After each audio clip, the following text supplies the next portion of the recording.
Very warm welcome to news edge with Fareeha Idrees. Quetta से पेशावर जाने वाली जाफर एक्सप्रेस पर गुज़िश्ता रोज़ बोलान में दहशतगर्दों के हमले के बाद से अब तक सिक्योरिटी फोर्सेस का ऑपरेशन जारी है। सिक्योरिटी फोर्सेस के ऑपरेशन के हवाले से सोशल मीडिया पर हम देख रहे हैं कि एक इंतहाई गुमराहकुन प्रोपेगेंडा मुसलसल जारी है। एक ऐसा तासुर मिला कि जैसे हमले का शायद उनको पहले से ही पता था और वो तैयारी करके ही बैठे हुए थे कि इस तरीके से गलत खबर को फैलाना है। इन खबरों में मुल्क दुश्मन अनासर और भारतीय सोशल मीडिया आपको सामने पेश नज़र आ रहे हैं। आवाम से दरख्वास्त हम ये करेंगे कि वो इस मनफी प्रोपेगेंडा की बजाय सिर्फ मुस्तनद ज़राए से आने वाली इतलात पर ही भरोसा करें। ऑब्वियसली जब कन्फ्यूजन फैलाने की कोशिश की जाती है तो फिर लोग गलत खबरों को भी सच समझ लेते हैं। पाक फौज और ऐसी की मदद से रहा होने वाले कुछ मुसाफिर थे, उन्होंने क्या कहा है ज़रा देखिए। दूसरी जानिब कौमी असम्बली का इजलास प्रिजाइडिंग ऑफिसर अब्दुल कादिर पटेल की सदारत में हुआ। अपोजिशन लीडर उमर अयूब खान ने नुक्ता एतराज़ पर बलूचिस्तान में दहशतगर्दी हमले पर बोलने की कोशिश की। ताहिम अब्दुल कादिर पटेल ने कहा कि सदारती खिताब पर बहस के दौरान बलूचिस्तान की सूरत हाल पर बात कर लेना। PTI अरकान ने अपोजिशन लीडर को जब टाइम नहीं मिला, बोलने नहीं दिया गया, इस पर एहतजाज किया। बाद में अपोजिशन लीडर उमर अयूब ने खिताब में कहा कि बलूचिस्तान में जो आग लगी है इससे नजरें चुराई जा रही हैं। आज ऐवान की कार्रवाई मुअत्तल करके बलूचिस्तान पर बात करनी चाहिए थी। जरा देखिए। चेयरमैन, यहाँ पे ये हालात है कि गवर्नमेंट के MNAs यहाँ पे हम लोग बलूचिस्तान के बारे में बात कर रहे हैं, वो अपनी गप्पे लगा रहे हैं। ये तो इनका हाल है। ये हाउस पे ये हालात है, यही हाल है। बलूचिस्तान में आग लगी हुई है तो फिर यही हाल है इनकी सीरियसनेस का। यही हमारा, हम लोग यही पॉइंट आउट कर रहे हैं, इनको परवाह ही नहीं है। जनाब चेयरमैन, हम लोग जो सवाल पूछ रहे हैं कि 80 दहशतगर्द इकट्ठे होते हैं या 50 होते हैं या 100 होते हैं, वो इकट्ठे होते कैसे हैं? उनको इकट्ठा होने किसने दिया? बलूचिस्तान वाक़े पर सेक्रेटरी जनरल तहरीक इंसाफ सलमान अकरम राजा ने सबको एक साथ बैठने की दावत दी है। उन्हें भी देखिए। बलूचिस्तान में कल हो गया या अभी हो रहा है, उसके बाद मैं समझता हूँ इस कौम के पास कोई ऑप्शन नहीं है सवाए इसके कि हम सब इकट्ठे बैठे, पूरी कौम इकट्ठी हो, जो हुकूमत में हैं, जो हुकूमत से बाहर हैं, जो मुक़तदरा में हैं, हम सबको बैठकर जख्म भरने हैं। हम सबको बैठकर इस कौम को इस मुश्किल से, इस दलदल से निकालना है। जिस किसी के जो कोई भी इख्तलाफात हैं, जो जख्म है, जो खलिश है, उसका हमने मदावा करना है। इस वक्त मैं समझता हूँ हमें सियासत से बहुत ऊपर उठना है, पार्टी के अंदर भी और पार्टी के बाहर भी। इस वक्त हमने पाकिस्तान की शिराज़ाबंदी करनी है और आप देखेंगे इंशाअल्लाह PTI इसमें अपना बहुत मुस्बत रोल अदा करेगी। साबिक वफाकी वजीर फवाद चौधरी ने सदर ज़रदारी से मुतालबा किया है कि वो फौरी तौर पर ऑल पार्टीज कॉन्फ्रेंस बुला लें। उन्हें भी देखिए। Asaf Zardari all parties conference बुलाएं, इमरान खान को उसमें खुसूसी शिरकत जो है उसको यकीनी बनाएं और अल्टीमेटली इमरान खान, आसिफ जरदारी, नवाज शरीफ साहब, मौलाना फजलुर रहमान साहब और बलूचिस्तान की जो क़यादत है वो सर जोड़ के बैठे और इस मसले के सियासी हल की तरफ बढ़ने की ज़रूरत है। जहाँ तहरीक इंसाफ इस वक्त JUIF के साथ इत्तेहाद की कोशिश कर रही है, लेकिन इत्तेहाद की दावत देते वक्त सलमान अकरम राजा के लबो लहजे पर कुछ सवालात भी उठाए जा रहे हैं। सलमान अकरम राजा बार बार ये कह रहे हैं कि जो हमारा साथ देगा वो किसी पर एहसान नहीं करेगा। आज उन्होंने कहा कि 2 कदम हमारे साथ चलकर छोड़ने वाला खुद अपना नुकसान करेगा। जरा देखिए। ये छोटी मोटी शख्सी बातें होती हैं, हमारा नज़रिया एक है, लीडर एक है, हमारी जद्दोजहद एक है। बहुत अच्छी गुफ्तगू हुई है हमारी JUI के साथ। सिंध हम गए, वहाँ GDA की जमातों के साथ। पंजाब में दीगर जमातें जो हैं, शायद खाकान अब्बासी साहब हों, दीगर हों जो हमसे राब्ते में हैं, तो कोई इख्तलाफात नहीं है। हमारा बिल्कुल नस्बुलैन जो है वाज़े है। जमहूरियत के लिए, इंसानी हुकूक के लिए हमने हाथ बढ़ाया है। जो भी हमारे साथ चलेगा वो कौम के साथ चलेगा। मैं समझता हूँ हम वहाँ खड़े हैं आज कि कौम माफ़ नहीं करेगी, तारीख माफ़ नहीं करेगी, लेकिन बिलफर्ज मैं मौलाना की बात नहीं कर रहा। कोई हमारे साथ आज चलता है और 2 कदम चल के छोड़ देता है तो हमें क्या नुकसान है? नुकसान तो उसी का होगा। एंड दिलचस्प बात यह है कि फरवरी में बैरून मुल्क पाकिस्तानियों की जानिब से पाकिस्तान भेजी गई तरसीलात ज़र में माह पर माह बुनियादों पर 3.8% इजाफा रिकॉर्ड हुआ है। फरवरी में बैरून मुल्क मुकीम पाकिस्तानियों की जानिब से भेजी गई तरसीलात ज़र 3.1 अरब डॉलर रही। एक साल के दौरान तरसीलात ज़र में 55% इजाफा रिकॉर्ड किया गया। मजमूई तौर पर ये जुलाई और फरवरी के महीनों में 24 अरब डॉलर तरसीलात ज़र भेजी गई हैं। तरसीलात ज़र की मद में सऊदी अरब से 74 करोड़ 44 लाख डॉलर, मुत्तहिदा अरब अमारात से 65 करोड़ 22 लाख डॉलर, बरतानिया से 50 करोड़ 18 लाख डॉलर और अमेरिका से 90 करोड़ 94 लाख डॉलर मौसूल हुए हैं। बलूचिस्तान में दहशतगर्दी के वाक़े पर हुकूमत क्या खामोश तमाशाई नजर आ रही है। सदर दहशतगर्दी के खिलाफ एक मुकम्मल लाहे अमल की तैयारी के लिए ऑल पार्टीज कॉन्फ्रेंस बुलाएंगे। आगे हम क्या स्टेप्स देखेंगे, पॉलिटिकल सलूशन सोल्यूशन एग्जैक्टली क्या होगा। ऑपरेशन तो वहाँ पर हो रहा है, लेकिन उसके बाद क्या होने जा रहा है, इस पर बात करेंगे।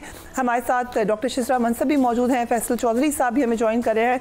But I start with Rashid Baloch, हमारे ब्यूरो चीफ हैं क्वेटा के। Thank you so much Baloch साहब for being on the program. So इस वक्त जो लोग वापस आए हैं, ऑब्वियसली वो परेशान भी हैं, उनको किस तरीके से टेक केयर किया जा रहा है और मज़ीद खबरें क्या हैं?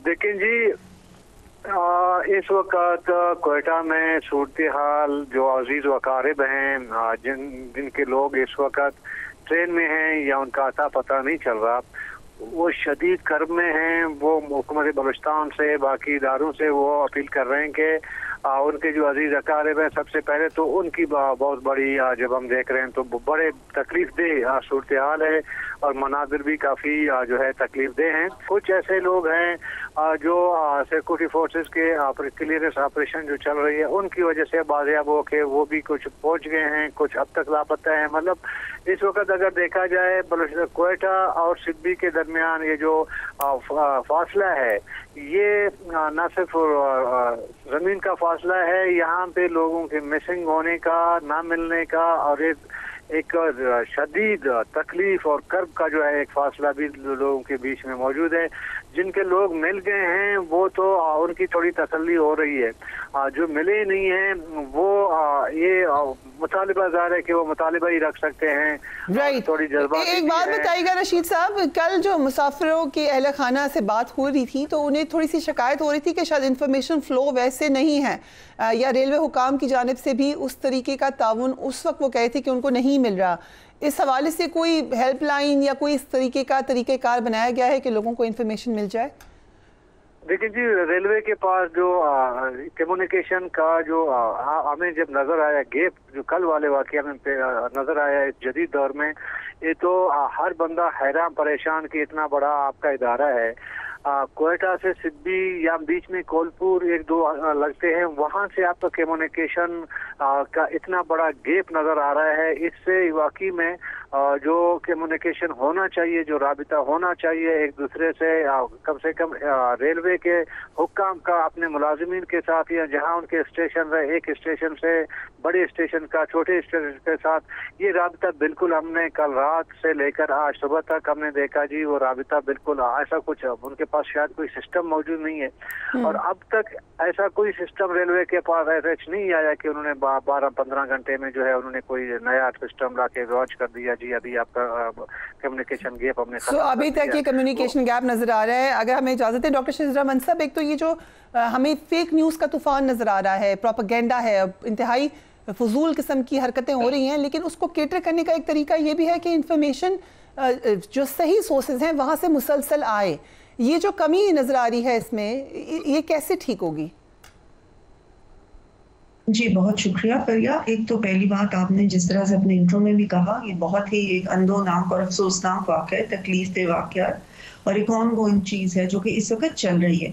आपको पता है कि जिस तरह आपने भी कहा कि ये सारे हमारे मुल्क दुश्मन अनासर हैं जो कि पाकिस्तान के ऊपर हर वक्त नज़र रखे हुए होते हैं और उनकी कोशिश होती है कि हर वक्त इस चीज़ को जहाँ पे भी कोई उनको नज़र आए उसको इस्तेमाल करे। ये यकीनन जो वाक़या हुआ उसमें मुल्क दुश्मन अनासर, बैरूनी अनासर शामिल हैं और यही वजह है कि फेक न्यूज़ और प्रोपेगेंडा की वजह से और प्रोपेगेंडा करके हमारे लोगों को या पाकिस्तान की आवाम को गलत बातें बता के उनको कोशिश की जा रही है कि गुमराह किया जाए या गलत उनको न्यूज़ दी जाए, फेक न्यूज़ करके प्रोपेगेंडा किया जाए। बहरहाल क्योंकि एक ऑनगोइंग सिचुएशन है, एक सेंसिटिव मामला होता है, उसमें कई ऐसी चीज़ें होती हैं जो कि शायद फौरी तौर पे बताई नहीं जा सकती, फौरी तौर पे कन्वे नहीं की जा सकती। एक ऑपरेशन की नौयत ऐसी है, तो इसलिए शायद कुछ चीज़ें ऐसी हैं जो कि बाहर नहीं आ रही या नहीं बताई जा रही। बहरहाल जो हो रहा है और जो भी जिन लोगों को रेस्क्यू किया जा रहा है, जो साथ साथ हो रहा है उसकी इत्तला मिल भी रही है, लेकिन आप सही कह रही हैं कि शायद इससे ज़्यादा मौसर तरीके से इत्तला आनी चाहिए ताकि लोगों को पता हो कि एक्चुअली ऑन द ग्राउंड हो क्या रहा। राइट, फैसल चौधरी साहब, आज कोशिश की आप लोगों ने बातचीत करने की, फिर उसके ऊपर थोड़ा झगड़ा भी हो गया। ओवरऑल ये एक लॉन्ग टर्म इशू ही है, ये इसमें कोई शक नहीं है और इसका लॉन्ग टर्म ही सोल्यूशन होना है। सो इस वक्त में क्या सियासत होनी चाहिए या फिर आपको नेशनल कंसेंसस की तरफ जाना चाहिए? देखिए फ्रिया, सबसे पहली बात तो ये है कि कन्फ्यूजन जो है वो गवर्नमेंट साइड से है। अगर फेक न्यूज़ आ रही है तो उसको काउंटर करना गवर्नमेंट का काम है। गवर्नमेंट के पास रिसोर्सेज भी हैं, सोर्सेज भी हैं और उनके डिपार्टमेंट्स हैं। अगर वो इसमें फेल हो रहे हैं तो सिक्योरली जो है ये गवर्नमेंट का फेलियर है और गवर्नमेंट का फेलियर बहुत ऑब्वियस है। कम्युनिकेशन गैप की ऋषि साहब ने बात की, वो रेलवे भी जो है वफाक का महकमा है और वफाक पे अगर ये जिम्मेदारी जो है वो लेने से कासिर है तो फिर हुकूमत में रहने का जवाब नहीं है। बात सियासत की तो डेफिनेटली इस वक्त बात हो नहीं सकती, लेकिन जो हैंडलिंग है हुकूमत की तरफ से वो बहुत फ्लॉड है। अगर आपके रेलवे के अपने महकमे के उससे इतलात नहीं आ रही हैं तो फिर आपने काउंटर उसका क्या किया है, कितने लोग जो हैं वो, ये बहुत एक अलार्मिंग वाक़या है। इसमें बहुत बड़ी तादाद में पहली दफ़ा पाकिस्तान में इतना बड़ा मेजर जो है वो अटैक हुआ है और ट्रेन जो है वो बड़ा अनयूजुअल एक मामला हुआ है। पहले कभी भी इस तरह की सिलसिला नहीं हुआ। तो जो बात असेंबली में की गई है, मतमा नज़र जो है वो एक जनरल सेक्रेटरी ने दिया है, तो उसमें सियासत वाली बात नहीं है। हम चाहते हैं कि मुल्क में अमन अमान हो, लेकिन इसके लिए जो कंसेंसस डेवलप करने की आप बात कर रही हैं उसके लिए तो पहला स्टेप, मेजर स्टेप तो गवर्नमेंट को लेना है, क्योंकि गवर्नमेंट सबसे बड़ी स्टेक होल्डर है। गवर्नमेंट जो है वो अभी तक फेल हो रही है कि लोगों को वो कैदर कर सके। वो तो अपने अलाइंस में भी वो बात नहीं कर सकते, अपना उसको भी गैदर नहीं कर सके हैं। आपने क्या देखा है कि कल से गवर्नमेंट की तरफ से क्या इस वाक़े के ऊपर पार्लियामेंट को कोई ब्रीफिंग दी गई हो? हाथ तो ये है कि स्पीकर साहब बदम मौजूद थे आज और वज़ीर आज़म भी नहीं थे और कैबिनेट का जो है वो इजलास हो रहा था। इंस्टेड ऑफ के पार्लियामेंट में आते तकरीर होती, वहाँ पे पूरी कौम को एतमाद में लिया जाता। तो इससे ये जाहिर होता है कि नॉन सीरियसनेस किस लेवल की है। अगर इसमें मुझे इजाजत है, मुझे फिर ब्रेक पे भी जाना है, बट डॉक्टर शिजरा, ये जो हमने देखा है सोशल मीडिया पर जो अकाउंट आया भी है, मसलन डिफेंस मिनिस्टर कह रहे हैं कि तमाम का तमाम जो मामला है इसमें पीटीआई ने बड़ा बुरा किया है, वो दहशतगर्दों के साथ है। दूसरी तरफ सेनेटर इरफान सिद्दीकी भी यही कह रहे हैं, वो कह रहे हैं कि उनका विजन जो है वो अपना यही रह गया कि लोगों को मारे। मतलब ठीक है, आप सियासी बयान दें और यकीनन उनसे इख्तलाफ करें, लेकिन इस वक्त फोकस दहशतगर्दों पे होना चाहिए या अपने पॉलिटिकल इख्तलाफात के ऊपर होना चाहिए? देखिए, अनफॉर्चुनेटली इस बहुत ही अफसोसनाक वाक़े को भी पीटीआई इस्तेमाल करने की कोशिश कर रही है, जिस चीज़ का कि मुझे मतलब है, मैं समझती हूँ बहुत ही अफसोसनाक बात है। अभी इन्होंने आके तकरीरें शुरू कर दी है। वो गवर्नमेंट को बहुत अच्छी तरह पता है, गवर्नमेंट को ये पता है कि किस तरीके से इस चीज़ को लेके चलना है। एक ऑन गोइंग वाक़या, एक बहुत सेंसिटिव वहाँ पे मामला चल रहा है। ये वक्त तकरीरें झाड़ने का नहीं, बल्कि उस जगह को एक्चुअली कंट्रोल करने का है, उस सिचुएशन को कंट्रोल करने का है जिसमें हमारी फोर्सेस भी, हमारी गवर्नमेंट भी पूरी तरीके से लगी हुई है। जहां तक ये सवाल है कि आपस में हमारी जितनी भी इत्तेहादी जमातें हैं उनके साथ एक चीज चल रही है, ऑनगोइंग एक मुज़ाकरात चल रहे हैं कि एक ऑल पार्टीज कॉन्फ्रेंस हो या किस तरीके से इसको इस चीज के ऊपर हम बात करें और उसको आगे लेके चलें, उसके ऊपर हमारा क्या रद्द अमल होना चाहिए और उसको हमें किस तरीके से हैंडल करना चाहिए। ये एक वाकई बहुत बड़ा वाकया है और इस तरीके का वाकया है जो कि पहले कभी नहीं हुआ। इसको किस तरीके से हैंडल करना है, ये एक सेंसिटिव मामला है, उसको तमाम पार्टीज मिलके देखेंगी और उसके ऊपर चलेंगी। लेकिन पीटीआई ने, ठीक है, वो हम पूछ लेते हैं पीटीआई से भी, बट इस वक्त वफाकी हुकूमत में प्राइम मिनिस्टर के क्या डायरेक्टिव्स हैं, मसलन रेलवे मिनिस्टर को या इंफॉर्मेशन मिनिस्टर को? जैसे हम कह रहे हैं कि एक इंफॉर्मेशन फ्लो बेहतर किया जा सकता है, तो उस हवाले से कोई खास इनिशिएटिव लिया गया है? देखिए, आपस में सब ने बातचीत की है, क्योंकि वहां पे सिचुएशन ऐसी है जो मैं आपको बता रही हूँ कि उसको एकदम से इस तरीके से हम अगर, क्योंकि इसमें बैरूनी मुल्क ताकतें शामिल हैं, ये तो क्लियर कट बात है, ये तो साफ जाहिर है। और इस चीज को किस तरीके से लेके चलना है, सेंसिटिव तरीके से लेके चलना है, बिकॉज हमारा पहला फोकस वो जगह है, वो लोग हैं, वो यरमाल जिनको बनाया गया कि उनका rescue. We'll take a break, उसके बाद कुछ बात करेंगे on politics right after the break.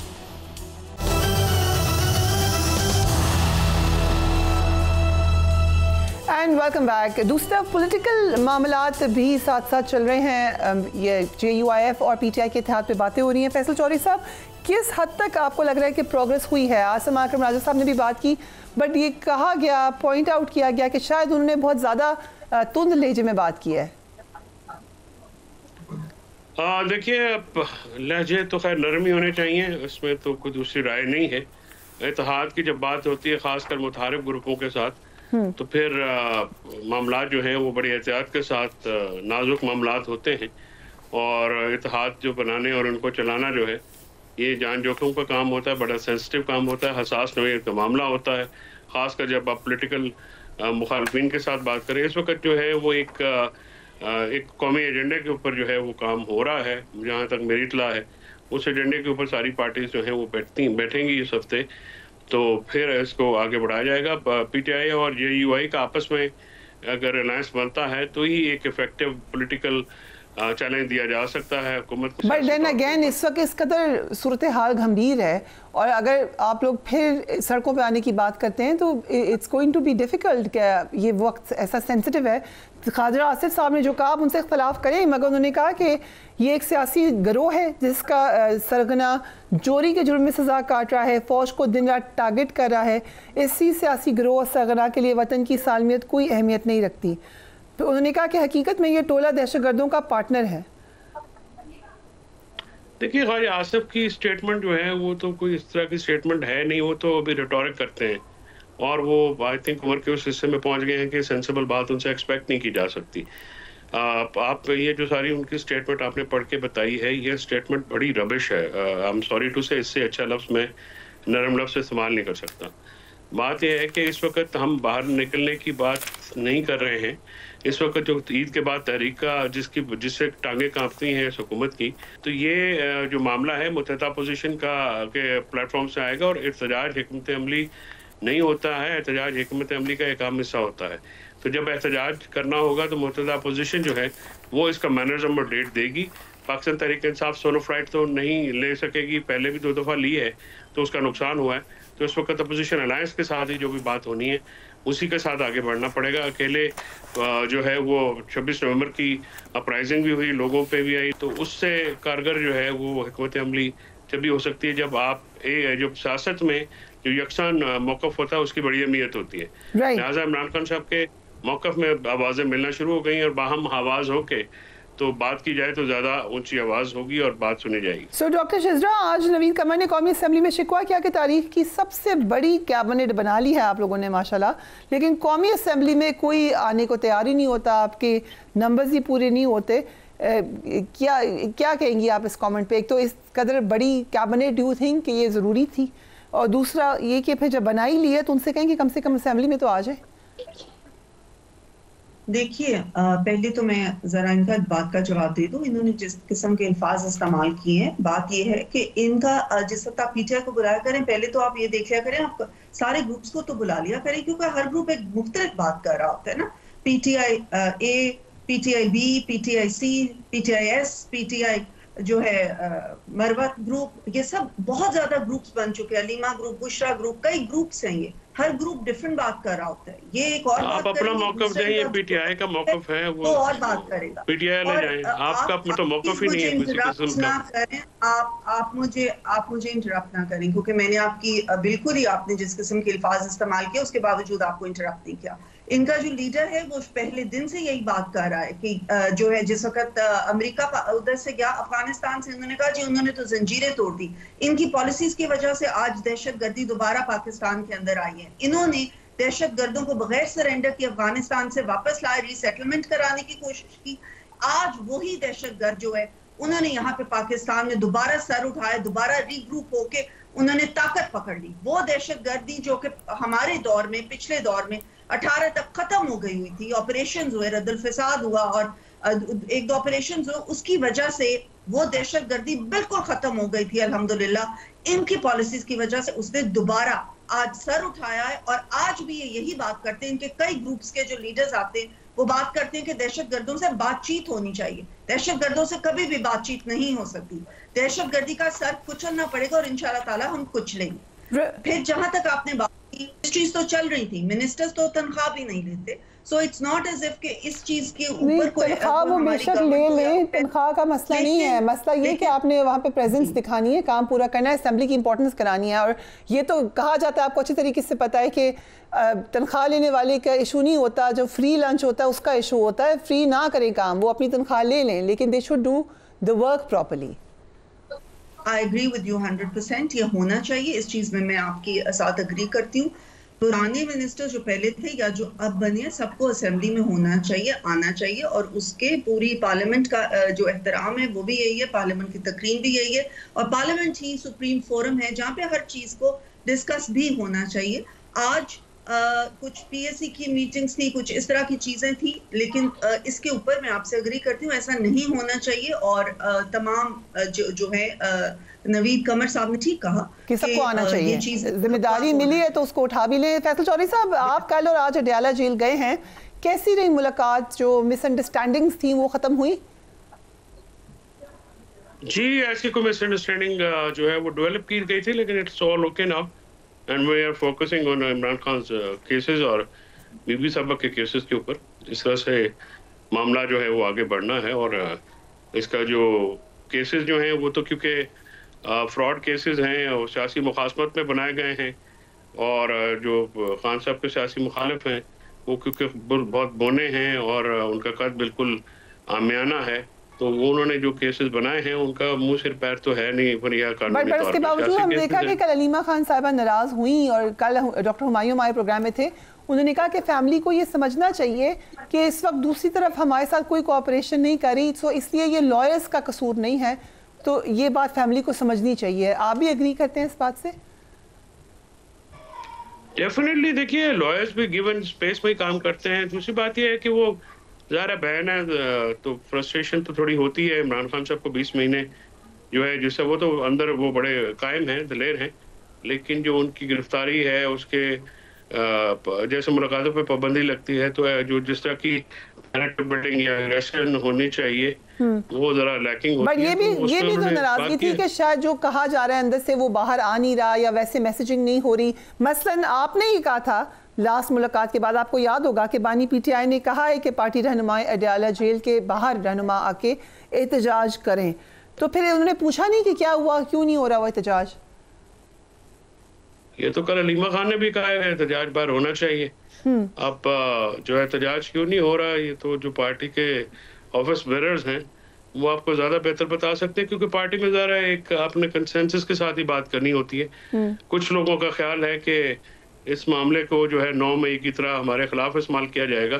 कुछ मिसक्रिएंट्स जो हैं, क्योंकि ये हुकूमत जो है ये इस मामले में मास्टर है कि ये कुछ इसमें करके तो अडयाला में एक हमारे लिए सीन क्रिएट कर सकती है, लेकिन MPAs और MNAs का कैंप जो है वो लगाने की बात हो रही है। तो अभी कंसेंसस डेवलप हो जाता है तो फिर उसके आगे बात करते हैं। आलिया हमजा ने कल लाहौर में रैली निकाली, अहमद बच्चर ने और हमारे लॉयर्स विंग ने, तो एक बहुत शानदार रैली निकली है।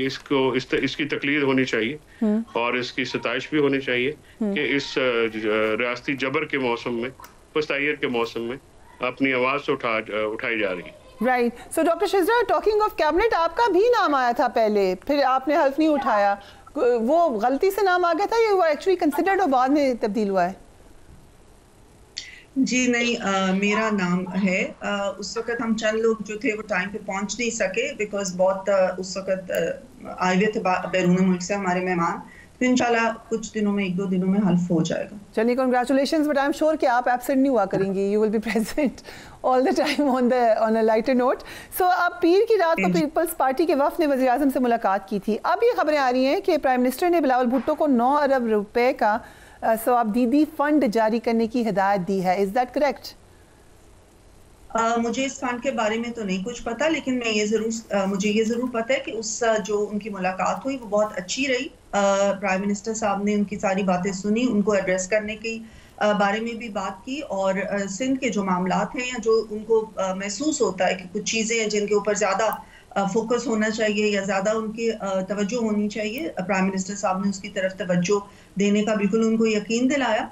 तो वो अच्छी मुलाकात रही, और इंशाल्लाह ताला ये कोalition जो है, क्योंकि बिटवीन मैच्योर पार्टीज है, पाकिस्तान पीपल्स पार्टी भी और PMLN भी, बाकी भी मजीद जो पार्टीज हैं, तो इंशाल्लाह इसमें कुछ थोड़े बहुत जो बातें होती है, कोई ऊंच नीच होती है या कोई ऐसी चीज होती है, वो मुज़ाकरात के जरिए हल हो जाती है। अलबत्ता पीटा एक ऐसी जमात है जो कि मुज़ाकरात में यकीन नहीं रखती, उनके साथ जब मुज़ाकरात शुरू किए तो ये भाग गए। अभी भी आप देखिएगा कि जब हम इस बलूचिस्तान वाला एक बहुत बड़ा वाक़या, इसके ऊपर जिस वक्त कोई मुज़ाकरात की हम एक्चुअल प्रैक्टिकल चीज़ शुरू करेंगे तो अब देखते हैं कि इनका क्या रद्द अमल होता है। सो अगर मुज़ाकरात होते हैं या APC होती है, फैसल चौधरी साहब, you will B part of it, PTI will be part of it?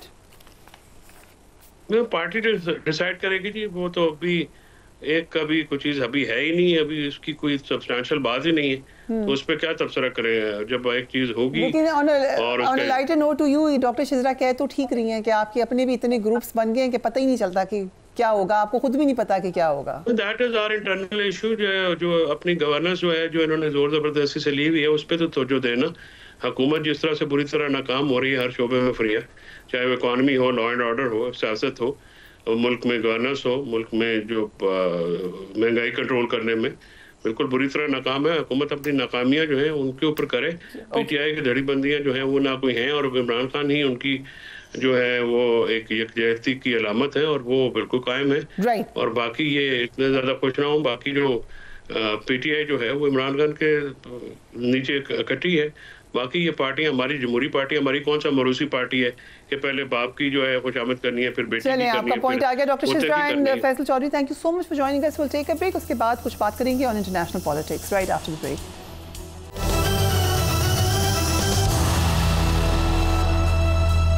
Welcome back. Russia ने यूक्रेन के दारुल हुकूमत कैफ पर जवाबी फिजाई हमला कर दिया है। यूक्रेनी मेयर के मुताबिक रात भर कैफ पर फिजाई हमले जारी रहे।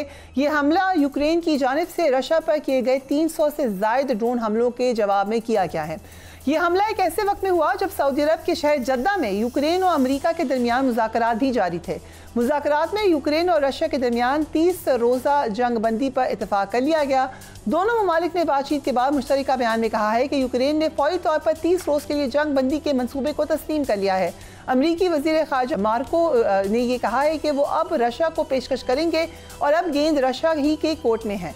यूक्रेन के सदर भी सऊदी अरब में मौजूद थे, लेकिन उन्होंने मुज़ाकरात में हिस्सा नहीं लिया। यूक्रेन के सदर का कहना है कि जंगबंदी एक पॉजिटिव तजवीज़ है। बातचीत में यूक्रेन के लिए सिक्योरिटी की ज़मानत के मुख्तलिफ पहलुओं पर भी बातचीत की गई। दोनों फरीकैन के दरमियान यूक्रेन में मादनियात के हवाले से जामे मुआहदे को जल्द अज जल्द मुकम्मल करने पर भी इतफाक़ हो गया।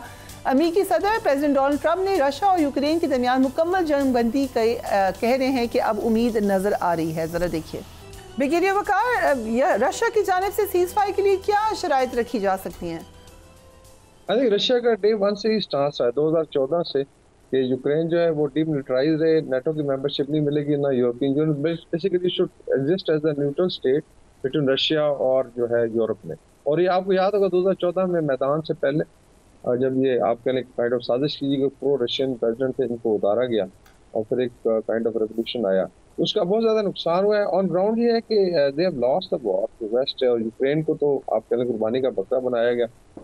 उनके प्रेसिडेंट भी ठीक है, देखने में बड़ा वो ब्रेव फेस देते हैं, लेकिन otherwise I don't think so उन्होंने कुछ ख्याल किया कि इतनी बड़ी पावर के साथ जब टक्कर लेंगे तो कितना नुकसान होगा। 1/5 ऑफ रियल स्टेट इसकी जा चुकी है, 2/3 ऑफ सी बोर्ड जा चुका है यूक्रेन का, और ट्रिलियंस ऑफ डॉलर का लॉस हुआ है।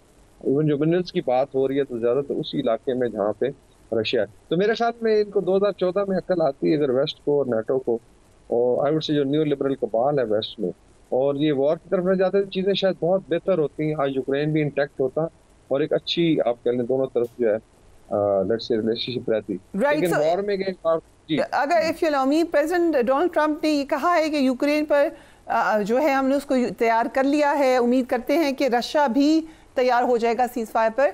हम एक सॉफ्टनिंग स्टांस देख रहे हैं रशिया की तरफ प्रेसिडेंट डोनाल्ड ट्रंप का, और वो ज़ाहिर है पहले एक्सपेक्टेड भी था, लेकिन इसकी असल वजह क्या है? इसमें खैर काफ़ी सारी कॉन्स्पिरेसी थ्योरीज भी हैं व्हिच आई डोंट एग्री, लेकिन जो न्यू लिबरल कबाल है वो कहता है कि ट्रंप कॉम्प्रोमाइज्ड है और maybe Russians have some kind of information. Actually वो कॉम्प्रोमैट बोलते हैं, ये रशियन एक वर्ड है, इसमें आपको कॉम्प्रोमाइज किया जाता है बिकॉज ऑफ सर्टन थिंग जो अभी बात नहीं हो सकती। एक तो ये है, दूसरा ये है कि जेन्युइनली वो फील करते हैं कि वॉर का कोई फायदा नहीं, इसमें ज्यादा वाइट्स का नुकसान। This is first European war after world war 2 और उसमें दो वाइट्स मार रहे हैं, डेमोग्राफिक प्रॉब्लम है। दूसरा ये कि इकोनॉमी का दोनों साइडों पे नुकसान हुआ। न्यू लिबरल कबाल का एम था कि रशिया को डिप्लोमेटिकली, इकोनॉमिकली और मिलिटरीली वीकन किया जाए, लेकिन वो नाकाम रहे, और आई थिंक प्रेसिडेंट पुतिन की लीडरशिप का इसमें बहुत बड़ा रोल है। बाकी जो है आई थिंक एक और एफर्ट जो कर रहे हैं प्रेसिडेंट ट्रंप के, जो रशिया चाइना का एक स्ट्रॉन्ग रिलेशनशिप और बॉन्ड इसमें वो अवे किया जाए, बिकॉज ये कुछ उनके स्ट्रेटजिस्ट हैं लाइक जॉन मार्शैमा ने एडवाइस किया जी कि आप इनके साथ बना के रखें और चाइना आपका असल हरीफ है। तो ये भी एक अटेम्प्ट हो सकती है, लेकिन मेरे ख्याल में कामयाब नहीं होगा। रशिया चाइना रिलेशनशिप बहुत आगे जा चुकी है, more than economic, it's more strategic और मिलिट्री भी है, और फिर दोनों की कॉमन बॉर्डर है और दोनों ने को एग्जिस्ट करना सीख लिया है। लेकिन मेरे ख्याल में खुश आइंद है ये बात कि अगर पीस की तरफ चीजें मूव करती हैं, बिकॉज इसमें इतना ज्यादा नुकसान हुआ है, पूरा जो I would say global economic order है वो खतरे में है, और खुदा न खादा न्यूक्लियर वॉर की बात हो रही थी, वो चीजें आगे जा सकती थी। हाँ, ये जरूर है कि इस वक्त यूरोप में जो एलाइज थे, ट्रांस अटलांटिक अलायंस है अमेरिका और यूरोप की, उसके ऊपर बहुत ज्यादा स्ट्रेन है। लोग समझ रहे हैं कि शायद ट्रम्प जो है उस चीज का ख्याल नहीं कर रहे। तो अभी आने वाले दिनों में आप देखेंगे रशिया का इन्फ्लुएंस भी बढ़ेगा, और मे भी ट्रम्प अगर वो करते हैं उनको दोबारा G7 में लाया जाए, रशिया को एक स्टेज पे स्विफ्ट सिस्टम में लाया जाए और उनको इंटीग्रेट किया जाए, बिकॉज इसमें आई थिंक यूरोप की भलाई है और आलमी अमन के लिए भी बड़ा जरूरी है। लेकिन एस्टेब्लिशमेंट के साथ हमारा बल्कि के भी पेपर भी छपा कुछ दिन पहले, ट्रम्प एट वॉर, कि वो 5 एंटिटीज के साथ जंग की हालत में है। एक तो वेस्टर्न अलायंस है, नंबर 2 उनकी अपनी एस्टेब्लिशमेंट है, कैपिटल हिल है, और न्यू लिबरल कमाल जो है। तो उसमें आई थिंक देखते हैं कि अभी ट्रम्प जो है कितना कामयाब होते हैं, लेकिन so far I think he is played well, और मेरे ख्याल में ग्लोबल पीस के लिए एक अच्छी आती है। राइट। सो कल से जाफर एक्सप्रेस पर हमले में हम देख रहे हैं जो दहशतगर्द मुलविस हैं उनके खिलाफ ऑपरेशन जारी है थ्रू आउट द नाइट, पूरा दिन, और ये अभी लग रहा है कि लंबा मामला चलेगा, और बहुत सारे लोगों को बाजियाब भी करवा लिया गया है। लेकिन मसला ये है कि उन्होंने बच्चों को और ख़वातीन को यरगमाल बनाया हुआ है। वहाँ पे सुसाइड बॉम्बर्स मौजूद हैं और वो कह रहे हैं कि किसी किस्म की कोई एफर्ट नहीं होगी। सो ये किस तरीके से, किस कदर सेंसिटिव सूरत हाल है? आई थिंक इसमें 2-3 पहलू बड़े इंपॉर्टेंट है। जिस आपने मेंशन किया कि this is not a tradition, ना इस्लामिक है, ना ह्यूमन ट्रेडिशन है, ना ये बलोच ट्रेडिशन है, और बड़े इज्जतदार लोग हैं। और अगर आप समझते हैं कि 2-2.5 हज़ार लोग जो है दे रिप्रेजेंट बलूचिस्तान, वो गलत है। बलूचिस्तान की डेमोग्राफिक बड़ी डिफरेंट है, ऑलमोस्ट 40% पश्तून है, फिर बलोच में ब्राह्मीज हैं, और उसके अंदर फिर बलोच ब्राह्मीज हैं, फिर मकानी, और फिर कुछ ट्राइब्स में कुछ फैक्शंस हैं। लाइक अभी बुक्टीज में अगर है ले एलिमेंट है लट से, लेकिन फवाद बुक्टी उनके वज़ीर आला भी हैं और मेन स्ट्रीम में भी सब एंगल्स में है। तो एक तो स्टीरियोटाइपिंग है। दूसरा मेरे ख्याल में जो BLA ने अपना नुकसान किया है, जो आई एम श्योर पता है, एक मेजर ऑपरेशन अभी होने जा रहा है विद इन बलोच सर्कल। बहुत ज्यादा रिजेंटमेंट थी कि जी ये आपने काम गलत किया है, और पहले भी सुन्नियों को टारगेट किएगा, पंजाबियों को और पश्तून को, कि आप एक इतनी इंक्लूजिंग वाला माहौल पैदा करें। बलूचिस्तान में चल नहीं सकता, because Balochistan is not really owned by Baloch, नाम ठीक है उसका, बट बहुत सारी कम्युनिटी रहती हैं।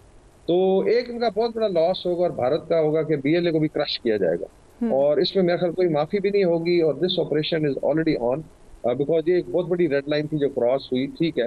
बाकी बलूचिस्तान की गवर्नेंस बेहतर करने की जरूरत भी है। फिर कैटेगरी A-B एरियाज का बहुत बड़ा इशू है। टाइम पीपल डोंट अंडरस्टैंड कि जस्ट इमेजिन के डाडर की अपनी पुलिस जो है वो नहीं जा सकती थी रेस्क्यू करने, बिकॉज ये एरिया जो है वो उनकी म्यूनिसिपल बाउंड्री से बाहर था। सिब्बी की पुलिस अपनी म्यूनिसिपल बाउंड्री के बाहर नहीं जा सकती, क्वेटा की पुलिस नहीं जा सकती। तो वहाँ लेवीज काम करती हैं जो सरदारों के पास है, mainly all the under deputy commissioner. तो ये भी मेरे ख्याल खत्म होना चाहिए। बाकी आगाज हुकूक बलूचिस्तान में ये चीजें लाई गई थी, एक लीवरेज दिया गया, तो उसका नुकसान हुआ। Right. And talking of India, Indian channels in particular, वो तो इस तरीके से इसको कवरेज कर रहे हैं, उन लोगों को बुला के टाइम दे रहे हैं जिनका कोई ताल्लुक ही नहीं है बलूचिस्तान से, वो भागे हुए हैं। ये जो इंडियन इंटरेस्ट हमें बड़ा वाज़े तौर पे एक दफ़ा फिर नजर आया है, इसको कैसे हम केटर करेंगे? ना सिर्फ इंटरेस्ट बल्कि लगता है कि दे आर द प्रॉब्लम। जी, बेसिकली इसमें अभी कोई शक वाली बात नहीं। पहले कुलभूषण यादव का ब्लैक एंड व्हाइट केस है, अभी जो इन्वॉल्वमेंट है, और एट टाइम आप फाइंड करेंगे कि ऑपरेशन होता है, साथ लाइव कमेंट्री शुरू हो जाती है। Basically India is an insecure state, इतना बड़ा मुल्क है। बांग्लादेश में चेंज आई, वो रोना रो रहे हैं, पाकिस्तान के साथ तो वैसी मुखासमत है, श्रीलंका है, हर जगह दे वुड लाइक कि जी नेबरहुड में आग लगी रहे, और उस पर दे फील वेरी हैप्पी क्योंकि हम बड़े स्ट्रॉन्ग हैं। हालांकि I think this is insecurity born out of 2000 years of slavery. 800 साल मुसलमानों की हुकूमत है और ये जा नहीं सकती। बाकी ये जरूर है कि इसमें प्रॉक्सी वॉर चल रही है। साउथ अफगानिस्तान अभी एक ट्रायंगल बनी हुई है, अफगानिस्तान, इंडिया और जो दहशतगर्द तंजीमें हैं पाकिस्तान में, और पाकिस्तान को अटैक करने की कोशिश की। लेकिन मेरे ख्याल में ये 2025 विल बी डिसाइसिव, और ये BLA तो बेशक आप लिख लें, इंशाल्लाह it will be crush to the last man अगर ये हथियार नहीं डालते। और मेरे ख्याल में अभी चीज़ें आपको नजर आना शुरू हो जाएंगी। इस तरीके से शायद अफगानिस्तान में IFP-4C के तालिबान रजीम भी जो है वो में भी ज़्यादा देर तक चल सके, बिकॉज काफ़ी सारी फोर्सेस रीजन के this is very important information जो आपने शेयर किया। Brigadier Waqar Khan, thank you so much for joining us. पूरी कौम की नज़रें, दुआएं, तमाम बेस्ट विशेस इस वक्त हमारी सिक्योरिटी फोर्सेस के साथ हैं, जो कि इस कदर मेहनत से वहाँ पे ऑपरेशन कर रही हैं। सेंसिटिव सूरत हाल है, लेकिन इंटरेस्टिंग बात की है ब्रिगेडियर वकार खान ने कि इसको केटर कर लिया जाएगा। अब जो स्पेस है वो आप देखेंगे कम होती हुई नजर आएगी आपको दहशतगर्दों के लिए, और उसका यकीनन रिटेलिएशन भी आपको नजर आ जाएगी। Do take care of yourself. Allah हाफिज़।